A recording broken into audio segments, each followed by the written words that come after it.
ಸೇರಿ ಒಟ್ಟಿಗೆ ಅಡುಗೆ ಮಾಡ್ತಾ ಇದ್ದೀವಿ. ಓದಿದ್ದು ಅಂತ ಹೇಳಿ 4:15 ಇದು ಇದು ಹೌದಾ.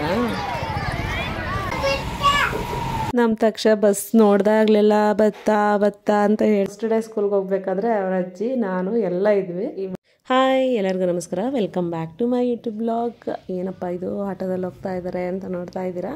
ಹೌದು, ಇವಾಗ ಸ್ಕಂದ ಹುಟ್ಟಿದ ಮೇಲೆ 2ನೇ ಸರಿ ಈ ಥರ ಆಟೋ ಹತ್ತಿರೋದು ಅಂತಲೇ ಹೇಳ್ಬೋದು. ಮೊನ್ನೆ ಅಷ್ಟೇ ರೀಸೆಂಟಾಗಿ ಒಂದು ನಾನು ಲಾಗ್ ಮಾಡಿದಾಗ, ಅದು ಬೆಟ್ಟಕ್ಕೆ ಹೋಗಿರೋದೊಂದು ಲಾಗ್ ಮಾಡಿದಾಗ ಅವತ್ತು ನಾನು ಆಟೋ ಹತ್ತಿದ್ದಕ್ಕೆ ನೆಕ್ಸ್ಟು ಇದೇ ಸೆಕೆಂಡ್ ಟೈಮು ನಾನು ಆಟೋದಲ್ಲಿ ಹೋಗ್ತಾ ಇರೋದು. ಅವನಿಗಂತೂ ಆ ಆಟೋದಲ್ಲಿ ಹೋಗ್ತಾ ಇರೋದಕ್ಕೆ ಎಷ್ಟು ಖುಷಿ ಆಗ್ತಾಯಿತ್ತು ಗೊತ್ತಾ. ಅಲ್ಲೆಲ್ಲ ಕಲರ್ಸ್ ಎಲ್ಲ ಇರ್ತಿತ್ತಲ್ಲ, ಅದನ್ನೆಲ್ಲ ಮುಟ್ಟಿ ನೋಡೋದು ಅವ್ನು ಫೀಲ್ ಮಾಡ್ತಾ ಇದ್ದ. ನನಗೆ ಸ್ಕಂದನ್ ರಿಯಾಕ್ಷನ್ ನೋಡೋದೇ ಒಂದು ಖುಷಿ. ಅಂದರೆ ಎಲ್ಲ ಅಮ್ಮಂದ್ರಿಗೂ ಅಷ್ಟೇ ಅಲ್ವಾ, ಅವ್ರ ಮಕ್ಕಳದು ಡೇ ಬೈ ಡೇ ಎಷ್ಟೆಲ್ಲ ಚೇಂಜಸ್ ಇರುತ್ತೆ, ಅದನ್ನು ನೋಡ್ತಾ ಇದ್ರೇ ಖುಷಿ. ಇನ್ನು ನಾವೆಲ್ಲಿಗೆ ಹೋಗ್ತಾ ಇರೋದು ಅಂತಂದ್ರೆ ನಮ್ಮ ಅಮ್ಮನ ತವ್ರ ಮನೆ ಬೀಚನಹಳ್ಳಿ. ಇವಾಗ ನಮ್ಮ ಪರ್ಮಿಷನ್ ಕೂಡ ಅಲ್ಲಿಂದನೇ ಮಾಡ್ಕೊಂಬಂದಿರೋದು. ಅಲ್ಲಿ ಒಂದು ಚಿಕ್ಕ ಫಂಕ್ಷನ್ ಇತ್ತು, ಹಾಗಾಗಿ ಸಾನ್ವಿಗೆ ರೀಸೆಂಟಾಗಿ ಸ್ಕೂಲ್ ಸ್ಟಾರ್ಟ್ ಆಗಿರೋದ್ರಿಂದ ನಾನು ನನ್ನ ಮಗ ಇಬ್ಬರೇ ಹೊರಟಿದ್ದು. ನನ್ನ ಮಗನಿಗೆ ಒಂದೊಂದೇ ನ್ಯೂ ಎಕ್ಸ್ಪೀರಿಯನ್ಸ್ ಆಗ್ತಾ ಇದೆ ನೋಡಿ. ಫಸ್ಟು ನಾವು ಬೆಂಗಳೂರಿಂದ ಊರಿಗೆ ಬಂದಿದ್ದು ಬಸ್ಸಲ್ಲಿ, ಅದಾದಮೇಲೆ ಸ್ವಲ್ಪ ದೂರ ಆಟೋದಲ್ಲಿ ಹೋಗಬೇಕು. ಅಂದರೆ ಬೆಂಗಳೂರಿಂದ ಸೋಲೂರ್ವರೆಗೂ ನಾನು ಬಸ್ಸಲ್ಲಿ ಬಂದೆ, ಸೋಲೂರಿಂದ ಮತ್ತು ಕುದೂರ್ವರೆಗೂ ಆಟೋದಲ್ಲಿ ಹೋಗಬೇಕು. ಹಾಗೆ ಕುದೂರಿಂದ ನಮ್ಮನ್ನು ಯಾರಾದರೂ ಒಬ್ಬರು ಪಿಕಪ್ ಮಾಡಬೇಕು. ಯಾರು ಬಂದಿರ್ತಾರೆ ನೋಡೋಣ.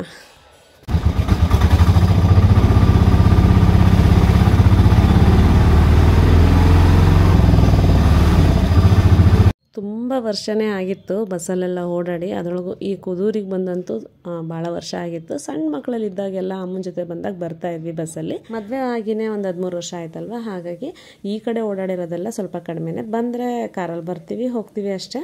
ಇಳಿದ ತಕ್ಷಣ ಹುಡುಕ್ತಾ ಇದ್ದೀನಿ ಯಾರು ಬಂದಿದ್ದಾರಪ್ಪ ಅಂತ ಹೇಳಿ. ನೋಡಿ, ನಮ್ಮ ಹೀರೋ ಬಂದಿದ್ದಾನೆ. ಪ್ರಿಯಾ ಕರ್ಕೊಂಬೋಗು. 3 ಜನ ಹೋಗ್ಬೋದಾ? ನಂಗೆ ಭಯ ಕಣೋ ನಿನ್ ಜೊತೆ ಬರೋಕ್ಕೆ. ಪಾಪನ್ ಬೇರೆ ಎತ್ಕೊಂಡಿದ್ದೀನಿ. ಹುಷಾರ ಕರ್ಕೊಂಡೋಗ್ತೀಯಾ? ಕರ್ಕೊಂಬೋಗು, ಇಲ್ಲೇ ಇರ್ತೀನಿ ನಾನು. ಹಿಂಗೆ ಹೋಗೋಣ ಬನ್ನಿ, ಹಂಗೆ ಕರ್ಕೊಬರೋಣ. ನಡಿ. ಚಿಕ್ಕಿ ಕರ್ಕೊಂಡೋಗ್ತೀನಿ. ಕಾಲೇಜಲ್ಲಿ ಇವಾಗ ಎಲ್ಲ ಸ್ಟ್ರಿಕ್ಟ್ ಮಾಡಿಬಿಟ್ಟಿದ್ದಾರೆ ಅವ್ರ ಕಾಲೇಜಲ್ಲಿ ಅಂತ ಅನಿಸುತ್ತೆ. ಹಂಗೆ ಸುಮ್ಮನೆ ಎಲ್ಲ ಬಂಕ್ ಹಾಕೋಕ್ಕಾಗಲ್ಲ. ಹಾಗಾಗಿ ಯಾರಾದರೂ ಪೇರೆಂಟ್ಸ್ ಹೋಗ್ಬಿಟ್ಟು ರೀಸನ್ ಹೇಳಿ ಕರ್ಕೊಂಬರ್ಬೇಕು. ಹಾಗಾಗಿ ನನ್ನನ್ನು ಕರ್ಕೊಂಡೋಗು ಅಂತ ಹೇಳಿದ್ರಂತೆ. ನಾನು ಆಟೋನೇ ಮಾಡ್ಕೊಂಡು ಹೋಗೋಣ ಅಂತ ಅಂದ್ಕೊಂಡಿದ್ದೆ. ಯಾಕಂದರೆ ಇವನು ಚಿಕ್ಕವನಲ್ವ, ಇವನು ಗಾಡಿನಲ್ಲಿ ಹೇಗಪ್ಪ ಕೂರೋದು ಅಂತ ಹೇಳಿ. ಇನ್ನೂ ಎಲ್ಲ ಇದು ಇದು ಹೌದಾ. ಪ್ರಿಯಾ ಅವ್ರ ಲೆಕ್ಚರ್ ಹತ್ರ ಕರ್ಕೊಂಡು ಹೋದ್ಲು. ನಾನು ಪರ್ಮಿಷನ್ ಕೇಳೋಣ ಅಂತಲೇ ಒಳಗಡೆ ಹೋಗಿದ್ದು, ಆದರೆ ಅವಳೇ ಎಲ್ಲ ರೀಸನ್ ಹೇಳಿದ್ಲು. ಸೊ ಹಾಗಾಗಿ ನಾನೇನು ಮಾತಾಡಲಿಲ್ಲ. ಅವರು ಜಸ್ಟ್ ನೋಡಿದ್ರು ಅಷ್ಟೇ. ಅದಾದಮೇಲೆ ಒಂದು ಲೆಟರ್ ಬರ್ಕೊಟ್ಬಿಟ್ಟು ಹೋಗಮ್ಮ ಹೋಗ್ಲಿ ಅಂತ ಹೇಳಿದ್ರು. ಇನ್ನೂ ಈ ಕಡೆ ಎಲ್ಲ ಕನ್ಸ್ಟ್ರಕ್ಷನ್ ಆಗ್ತಾಯಿತ್ತಲ್ವಾ. ಬರ್ಕೊಟ್ಟ ಇದೇನಾ ನಿಮ್ಮ ಕಾಲೇಜ್? ನಮ್ಮ ಪ್ರಿಯನ್ ಕಾಲೇಜ್ ಹತ್ರನೂ ಬಂದ್ಬಿಟ್ಟೆ ನಾನು. ಸುಮ್ಮನೆ ಲೆಟರ್ ಕೊಡದೆ ಹಾಗೆ ಬರ್ತಾ ಇದ್ದಾಳೆ ನೋಡಿ.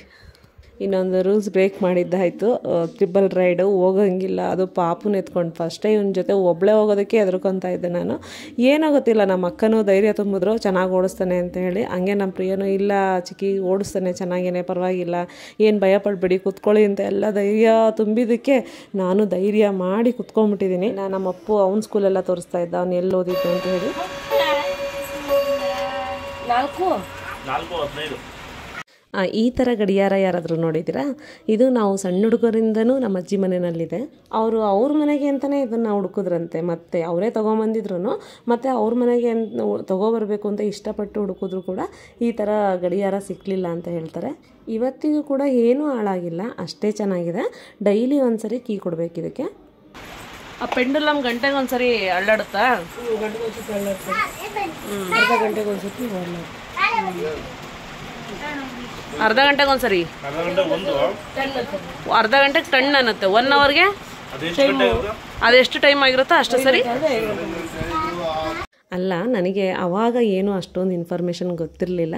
ಅದಾದಮೇಲೆ ನಾನು ಆನ್ಲೈನಲ್ಲೆಲ್ಲ ಚೆಕ್ ಮಾಡಿದೆ. ಈ ಥರ ಕೀ ಕೊಡೋದು ಸ್ವಲ್ಪ ಕಾಸ್ಟ್ಲಿನೇ ಇರುತ್ತೆ. ನಾನು ಹೋಗಿ ಸ್ವಲ್ಪ ಹೊತ್ತಿಗೆ ನಮ್ಮಮ್ಮ ವಾಣಿ ಬಂದರು. ಹಾಗೆ ಮತ್ತೆ ಕುದೂರಿನಲ್ಲೇ ಕೆಲಸ ಇತ್ತು, ಹಾಗಾಗಿ ಬಂದಿದ್ದೀವಿ. ನಮ್ಮ ತಕ್ಷ ಬಸ್ ನೋಡ್ದಾಗ್ಲೆಲ್ಲ ಬತ್ತಾ ಅಂತ ಹೇಳ್ತಾನೆ ಇರ್ತಾನೆ. ಮದುವೆ ಆದಮೇಲೆ ಹುಡುಗಿ ಕೊರಳಲ್ಲಿ ಅಷ್ಟು ದಾರ ಇರುತ್ತಲ್ಲ ಅದನ್ನು ತೆಗ್ಸಿ 1 ತಿಂಗಳು ತುಂಬೋದ್ರೊಳಗೆ ಮಾಂಗಲ್ಯ ಚೈನ್ಗೆ ಹಾಕಿಸ್ಬೇಕು ಅಂತ ಇರುತ್ತೆ ಅಲ್ವಾ. ಹಾಗಾಗಿ ನಾವು ಜ್ಯುವೆಲರಿ ಶಾಪಿಗೆ ಬಂದಿದ್ದೀವಿ. ನಾವು ಚಿನ್ನದ ಸುತ್ತಿಸ್ಬೇಕಾದ್ರೆ ಗೊತ್ತಾಯಿತು ಅದು ಬೆಸ ಇರಬೇಕಂತೆ, ಮಾಂಗಲ್ಯ ಮಣಿ ಎಲ್ಲ ಸೇರಿಬಿಟ್ಟು ಬೆಸ ಇರಬೇಕು ಅಂತ ಹೇಳ್ತಾರೆ. ನಂದು ಸರಿ ಇತ್ತು, ಹಾಗಾಗಿ ನಾನು ಕೂಡ ಸುತ್ತಿಸ್ಕೊಂಡೆ. ಹಾಗೆ ನಾವು ವಾಣಿದು ಅಷ್ಟೇ ಸ್ವಲ್ಪ ಪ್ರಾಬ್ಲಮ್ ಆಗಿತ್ತು ಅಂತ ನಾವು ವಾಣಿನೂ ಸುತ್ತಿಸ್ಕೊಂತು. ಹಾಗೆ ಜ್ಯುವೆಲರಿ ಶಾಪ್ದೆಲ್ಲ ಕೆಲಸ ಎಲ್ಲ ಆದಮೇಲೆ ಇನ್ನೇನು ಚಿಕ್ಕ ಪುಟ್ಟದ್ದು ಏನಾದರೂ ಶಾಪಿಂಗ್ ಎಲ್ಲ ಇರುತ್ತಲ್ಲ ಅದನ್ನೆಲ್ಲ ಮುಗಿಸ್ಕೊಂಡ್ವಿ. ಅದು ಇದು ತೊಗೊಳ್ಳೋದೆಲ್ಲ ಇದ್ದೇ ಇರುತ್ತೆ ಮನೆಗೆ. ಇವ್ರೇನು ಮಾಡ್ತಾರೆ ಅಂದರೆ ಒಂದ್ಸರಿ ಏನಾದರೂ ಕುದುರ್ಗೆ ಹೋಗ್ತೀವಿ ಅಂತ ಅಂದರೆ ಏನೇನಿಲ್ಲ ಮನೆಯಲ್ಲಿ ಅದನ್ನೆಲ್ಲ ಫಸ್ಟೇ ಲಿಸ್ಟ್ ಮಾಡಿಕೊಂಡು ಹೋಗಿ ತೊಗೊಂಬರೋದು. ಯಾಕಂದರೆ ಊರಿನಲ್ಲಿ ಅಂಗಡಿಗಳಿಲ್ಲ ಅಂತ ಅಲ್ಲ, ಇದ್ದಾವೆ. ಅವಶ್ಯಕತೆ ಇರೋವಂಥವು ಬೇಗ ಬೇಕಾಗಿರುವಂಥ ಎಲ್ಲ ಐಟಮ್ಸು ಇದ್ದೇ ಇರುತ್ತೆ. ಏನಾದರೂ ಸಿಗದೇ ಇರೋಂತಹ ಐಟಮ್ಸು ಅಂತ ಇದ್ದರೆ ಅದಕ್ಕೆ ಕುದುರ್ಗೆ ಬರಬೇಕು ತೊಗೊಂಡೋಗೋದಕ್ಕೆ.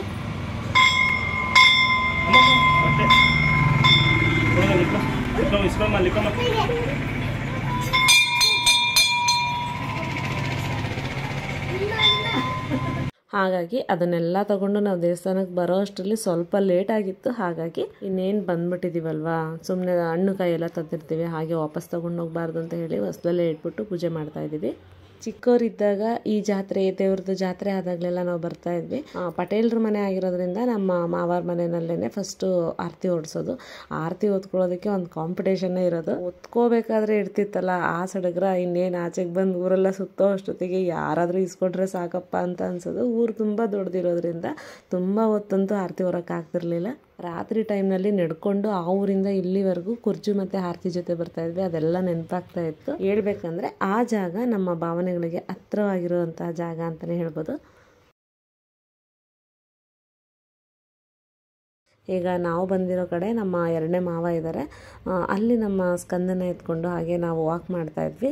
ನನಗೆ ಅವಾಗ ನೆನಪಾಗಿದ್ದೇನಂತಂದರೆ ನಮ್ಮೋದಿರು ಕೂಡ ಅಷ್ಟೇನೆ ಇಷ್ಟೇ ಪ್ರೀತಿಯಿಂದನೇ ನಮ್ಮನ್ನು ಬೆಳೆಸಿದ್ದು. ಈ ಜಾಗ ನೋಡ್ತಾ ನೋಡ್ತಾ ಬಾಲ್ಯದ ನೆನಪುಗಳೆಲ್ಲ ನೆನಪು ಮಾಡ್ಕೊತಾ ಇದ್ವಿ. ತುಂಬ ಖುಷಿ ಆಯಿತು ನನಗೆ ಈ ಜಾಗಕ್ಕೆ ಹೋಗಿ. ಅಪ್ಪುನ ಸಾಕಿರೋದು ಅಪ್ಪು ಅಪ್ಪು ಆವೆಲ್ಲ ಸಾಕ್ತೀವನೋ ನೀನು? ಅದೇ ಬಂದಿರ್ಬೇಕು.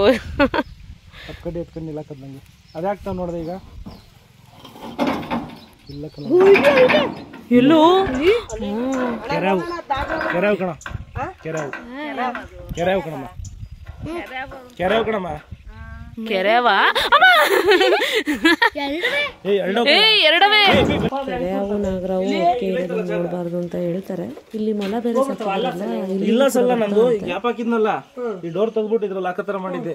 ಅದ್ರಲ್ಲಿ ಇಷ್ಟೇ ಗ್ಯಾಗ ಮಾಡ್ಕೊಂಡು ಅವೇನಪ್ಪಿ ಒಳಗಡೆ ತೂರುತ್ತೆ. ಸುಮ್ನೆ ಇಷ್ಟಾಗಲ್ಲ ಜಾಗ ಸಿಕ್ಕರೆ ಅಲ್ಲೇ ತೋರ್ಬಿಡೋದು. ಗ್ಯಾಪ್ ಓಪನ್ ಮಾಡ್ತಿದ್ದ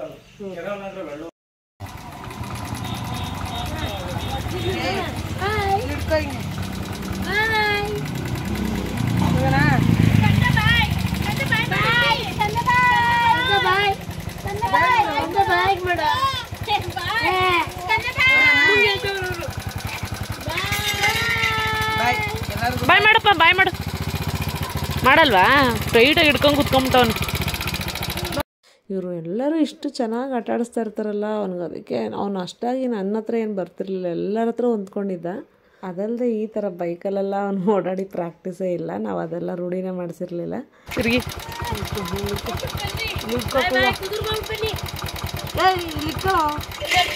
ಅಪ್ಪಿ ಹುಷಾರು ಕಣೋ, ಹಿಡ್ಕೊಳ್ಳೋ ಅವ್ನು ನನ್ನ ಕೈನಲ್ಲಿ.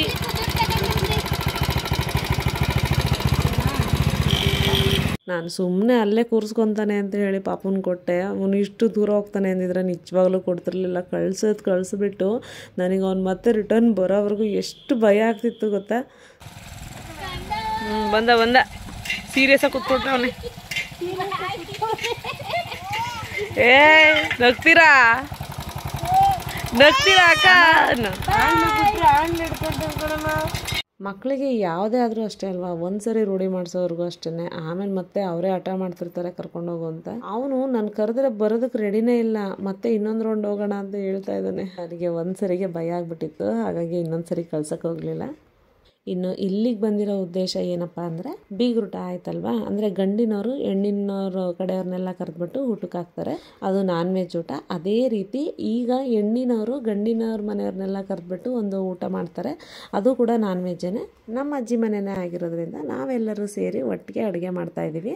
ಆದರೆ ಇಲ್ಲೊಬ್ರಿಗೆ ಏನು ಮಾಡಿ ರೆಡಿಯಾಗಿ ಕೂತ್ಕೊಬೇಕು ತಾನೆ ನೀನು.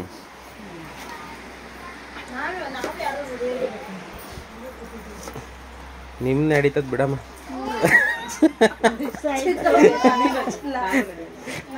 ಈ ಮನೆಗೆ ಹೋಗೋದೇ ಒಂದು ದೊಡ್ಡ ಖುಷಿ. ಯಾಕಂದರೆ ಇದು ನಮ್ಮ ಅಜ್ಜಿ ಮನೆ. ನಾವು ಸಣ್ಣದ್ರಿಂದ ಬೆಳೆದಿರೋದೆಲ್ಲ ಇದೇ ಮನೆಯಲ್ಲಿ. ಅದು ಬೇರೆ ಥರ ಫೀಲ್ ಇದ್ದೇ ಇರುತ್ತೆ. ಅದು ಎಕ್ಸ್ಪ್ರೆಸ್ ಮಾಡೋದಕ್ಕೆ ಆಗಲ್ಲ. ಯಾವ ಥರ ಹೇಳಿದ್ರೆ ಒಂದೊಂದು ಸರಿ ಹೆಚ್ಚಾಗ್ಬೋದು, ಇಲ್ಲ ಕೆಲವು ಸರಿ ಆ ವರ್ಡ್ ಅದಕ್ಕೆ ಸುಟ್ಟಾಗ್ದೇ ಇರ್ಬೋದು. ಹಾಗಾಗಿ ಅದೆಲ್ಲ ಎಕ್ಸ್ಪ್ರೆಸ್ ಮಾಡೋಕ್ಕಾಗಲ್ಲ, ಫೀಲ್ ಮಾಡಬೇಕಷ್ಟೆ. ಇನ್ನು ಮದುವೆ ಮಡ್ಲಕ್ಕಿ ಎಲ್ಲ ಮುಗಿದು ಇದು ಕೊನೆ ಮಡ್ಲಕ್ಕಿ. ಇನ್ನು ಈ ಮಡ್ಲಕ್ಕಿ ಕಟ್ಟಿಸ್ಕೊಂಡ್ಮೇಲೆ ಇನ್ನು ಮುಗೀತು, ಇನ್ಯಾವುದೂ ಇರಲ್ಲ. ಇನ್ನು ಫೈನಲಿ ನಮ್ಮ ಹುಡುಗಿನ ನಾವು ಮನೆ ಕರ್ಕೊಂಡು ಹೋಗೋದಷ್ಟೇ.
ಅದೇನೋ ಗೊತ್ತಿಲ್ಲ, ಈ ಮೂಮೆಂಟ್ ಅಂದರೆ ಎಲ್ಲರಿಗೂ ಅಳು ಬರುತ್ತೆ. ಅದು ಒಳಗಡೆದಾಗಲಿ ಹೊರಗಡೆದಾಗಲಿ ಸಂಬಂಧ. ತವ್ರ ಮನೆ ಬಿಟ್ಟು ಹೋಗಬೇಕು ಅಂತ ಅಂದರೆ ಈ ಮೂಮೆಂಟಲ್ಲಿ ಆ ಫೀಲಿಂಗ್ನ ಹೇಗೆ ಕಂಟ್ರೋಲ್ ಮಾಡೋದು ಅಲ್ವಾ? ಎಲ್ಲರಿಗೂ ಅಳು. ನಮ್ಮ ವೀಣಕ್ಕ, ನಮ್ಮ ಚಿನ್ನು, ನಮ್ಮ ಪ್ರಿಯ, ನಮ್ಮ ಮಾಮ, ನಮ್ಮ ಅಕ್ಕಂದರು, ನಮ್ಮ ದೊಡ್ಡಮ್ಮ ಎಲ್ಲರೂ ಕೂಡ ಅಳ್ತಾ ಇದ್ದಾರೆ. ಇಂಥ ಸಮಯದಲ್ಲಿ ನಾವು ಕೂಡ ಫೇಸ್ ಮಾಡಿದ್ವಲ್ಲ, ಅದೇ ಮೂಮೆಂಟ್, ಅದೇ ನೆನಪಾಗುತ್ತೆ. ಇದು ನಮ್ಮ ಮನೆ ಆ್ಯಕ್ಚುಲಿ. ನಮ್ಮ ಭುವಿ ತಂಗೆ ಅವತ್ತೇ ನೆಕ್ಸ್ಟ್ ಡೇ ಅಂದರೆ ಇದು ಮುಗಿಸ್ಕೊಂಡು ನೆಕ್ಸ್ಟ್ ಡೇ ನಮ್ಮ ಮನೆಗೆ ಹೋದ್ವಲ್ವ, ಅವತ್ತು ಅವಳಿಗೆ ಫಸ್ಟ್ ಡೇ ಸ್ಕೂಲ್ ಅವಳು ಫಸ್ಟ್ ಡೇ ಸ್ಕೂಲ್ಗೆ ಹೋಗ್ಬೇಕಾದ್ರೆ ಅವ್ರ ಅಜ್ಜಿ ನಾನು ಎಲ್ಲ ಇದ್ವಿ. ಈ ಮೇಡಮ್ನವರು ಫುಲ್ ಖುಷಿಯಾಗಿ ಏನೋ ಸ್ಕೂಲಿಗೆ ಹೊರಟ್ಬಿಟ್ರು. ವ್ಯಾನ್ ಕೂಡ ಹತ್ಬೇಕಾದ್ರೆ ಒಂದು ಸ್ವಲ್ಪನೂ ಗಲಾಟೆ ಮಾಡಿಲ್ಲ. ಏನೋ ಫಸ್ಟ್ ಡೇ ಸ್ಕೂಲ್ ಅಂತ ಫುಲ್ ಜೋಶ್ ಅವಳಿಗೆ. ಆಮೇಲೆ ಸ್ಕೂಲ್ಗೆ ಹೋದ್ಮೇಲೆ ಅಳೋದಕ್ಕೆ ಸ್ಟಾರ್ಟ್ ಮಾಡಿದ್ದಾಳೆ. ಇನ್ನೇನು ನಾವು ಅಷ್ಟರಲ್ಲಿ ಹೊರಟಿದ್ವಿ, ಯಾಕಂದರೆ ಸಾನಿಗೂ ಕೂಡ ಸ್ಕೂಲ್ ಇರುತ್ತಲ್ವ, ಹಾಗಾಗಿ ನನ್ನ ಮಗಳನ್ನು ಕೂಡ ಸ್ಕೂಲಿಗೆ ಕಳಿಸ್ಬೇಕು ಅಂತ ಹೇಳಿ ಹೊರಟ್ವಿ. ಇದು ನಮ್ಮ ಭುವಿತಂದು ಫಸ್ಟ್ ಡೇ ಕ್ಲಾಸು, ಫಸ್ಟ್ ಪಿಕ್ ತೊಗೊಂಡಿರೋದು. ಸರಿ, ನೆಕ್ಸ್ಟ್ ಲಾಗಲ್ಲೇ ಸಿಗ್ತೀನಿ. ಅಲ್ಲಿವರೆಗೂ ಬಾಯ್.